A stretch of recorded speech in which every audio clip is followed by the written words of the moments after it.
Comme l'attestent tous ces cartables qui sont devant l'autel, nous sommes tout proches de la rentrée et peut-être que les jeunes parmi nous vont faire une expérience étonnante qui consiste à apprendre une langue étrangère et qui plus est, une langue qui s'écrit avec un alphabet différent d'une autre. Alors pour que nous puissions rentrer, mieux comprendre ce que je veux dire, j'ai fait un exemple sur notre feuille de messe où, sur la première page, se retrouve un mot écrit dans différentes langues. Est-ce que vous êtes capable de me le traduire? Quel est ce mot? Il y a du chinois, du japonais, du thaï, de l'arménien, de l'hébreu, c'est le plus simple, de l'hindi et quelques autres langues exotiques. Alors c'est le mot évangile. Si tant est que Google Traduction soit juste, c'est le mot évangile qui est ici figuré. Alors quand on ne maîtrise aucune de ces langues, on reste en quelque sorte dans l'extériorité, on admire les rondeurs, notamment dans toutes ces langues qui nous viennent de l'Inde. C'est beau, c'est esthétique, mais on reste vraiment totalement extérieur. Et donc nos jeunes qui vont aller à l'école vont progressivement apprendre l'alphabet. Et donc ce qui était sans limite, on n'était pas capable de savoir où commençait le mot, où commençait la lettre, où terminait la lettre, eh bien ce qui était sans limite va progressivement se dessiner dans notre tête, à l'aide de notre raison. Et puis tout d'un coup, les syllabes vont apparaître, les mots. Les mots, et puis ceux qui étaient sans son, puisque moi quand je vois ça, j'ai aucun son qui me vient à l'oreille, parce que je ne suis pas capable de déchiffrer ces mots, mais donc ceux qui étaient sans son, parce que je commence à rentrer dans l'apprentissage de l'alphabet, des syllabes, eh bien ça commence à sonner à mes oreilles. Et puis progressivement, le sens advient. Vous voyez, les phrases, la phrase se met en place, le sujet, le verbe, le complément. Et puis il vient un temps où je maîtrise désormais parfaitement l'alphabet, la grammaire.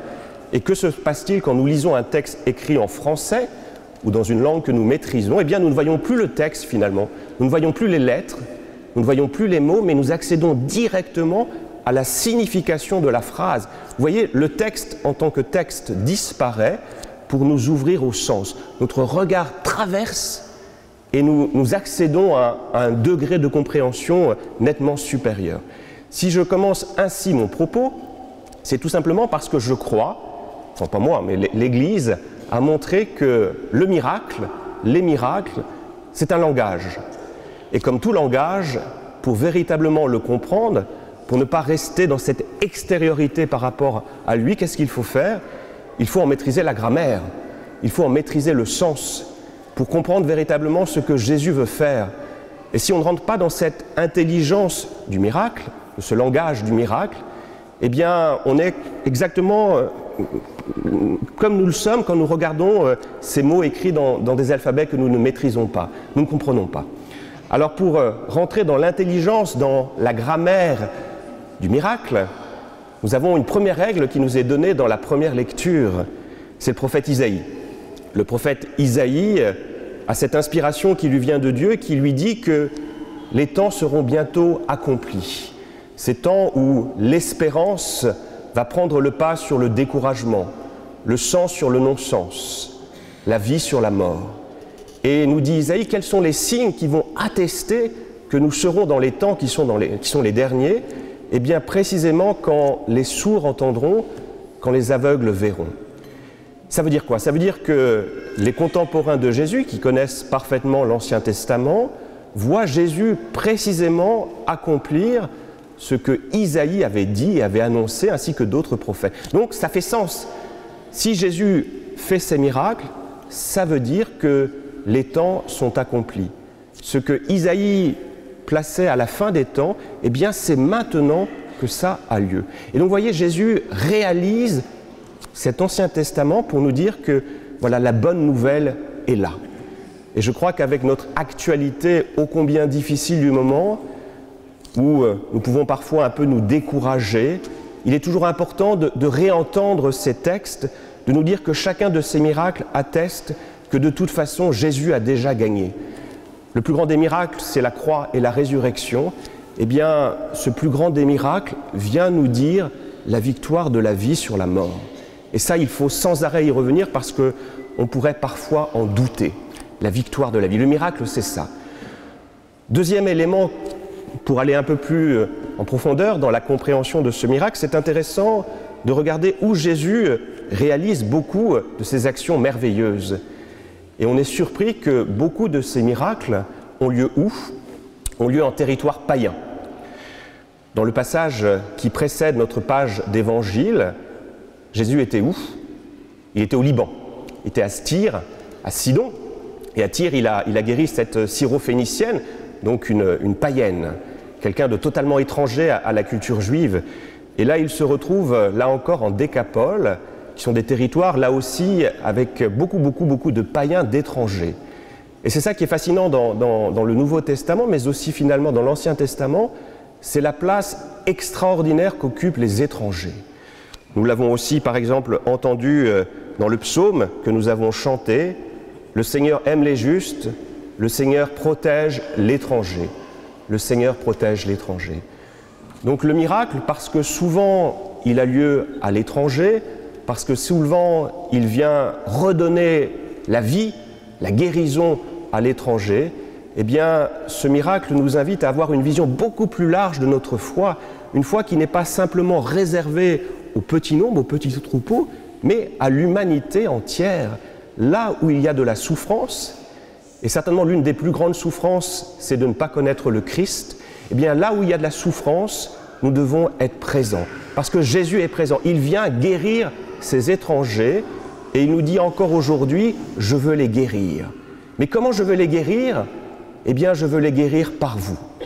Et c'est le troisième élément que nous pouvons méditer ensemble, c'est de regarder que beaucoup de miracles opérés par Jésus ont été possibles par des médiations humaines. Je vous disais ça cet été avec la multiplication des pains. Là, nous voyons que ce sourd, qu'est-ce qui amène ce sourd au Christ? Eh bien, ce sont des amis, des proches, qui ont foi en Jésus et qui se disent que cet homme qui souffre, eh bien, Jésus va pouvoir le soulager. Vous voyez, Jésus n'aurait pas pu guérir cet homme s'il n'y avait pas eu cette médiation de ces autres hommes qui ont pitié et qui ont amené ce sourd jusqu'au Christ. Je crois que le troisième sens du miracle, c'est de nous rappeler que le Seigneur peut faire des choses étonnantes, mais il a choisi à chaque fois de passer par nous. Et finalement, quand on va encore plus en profondeur dans la compréhension du texte, on se rend compte que ce que nous dit finalement Jésus, c'est que ce miracle que je suis en train de faire, eh bien vous-même peut-être, vous aussi, vous pouvez le faire. Vous pouvez le faire.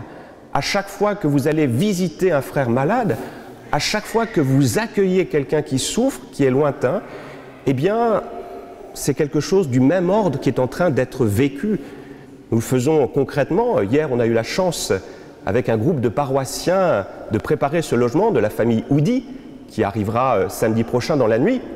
Donc avec une équipe, on était à peu près une quinzaine, nous avons transporté des meubles pour tout simplement rendre ce lieu habitable. Et c'est presque un miracle, ce miracle de la générosité qui se déploie, de cette charité qui se déploie. Et fondamentalement, je vous assure, quand on a fait ça, c'était très joyeux. Il y avait la joie, même si les armoires, les vieilles armoires de famille sont bien lourdes à porter, sont dures à remonter, parfois les doigts peuvent en être un peu abîmés, eh bien il y avait de la joie. Le propre du miracle, c'est ça, c'est que le miracle est une source de joie. Et vous voyez que ce que nous dit le Christ, c'est que l'important face au miracle, c'est de ne pas être en situation d'extériorité, d'admiration, de fascination, c'est d'être acteur. Jésus ne veut pas que nous soyons spectateurs de ce qu'il fait, il veut que nous soyons acteurs. Et ça, ce n'est pas un miracle de nous dire que nous-mêmes, nous pouvons faire des miracles. Je crois que c'est ça qui est le plus étonnant. Le plus grand des miracles, c'est que Jésus nous donne la possibilité d'être associés à ce miracle. Et puis la dernière idée que je voudrais partager, c'est de voir que souvent, quand Jésus fait quelque chose d'exceptionnel, il y a toujours ce que l'on appelle le secret messianique. Ça veut dire quoi le secret messianique? C'est qu'il dit à ses disciples, surtout n'en parlez pas. Moi, ça m'a pendant longtemps étonné parce que je me dis, c'est dommage, voilà, Jésus fait des choses extraordinaires, il pourrait l'utiliser pour faire de la communication. Jésus aurait eu besoin de passer par une école de commerce, une école de com, parce que voilà, eh bien non. Eh bien non. Alors pourquoi Jésus ne met jamais en spectacle, en scène, toutes ces actions thaumaturgiques? Tout simplement parce qu'il vient nous dire que le miracle, avant d'être quelque chose d'extraordinaire, c'est d'abord la rencontre avec le Christ. C'est un face-à-face.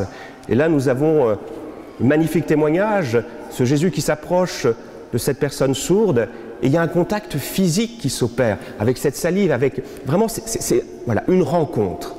Et cette rencontre, il faut la vivre. Je vais donner une analogie.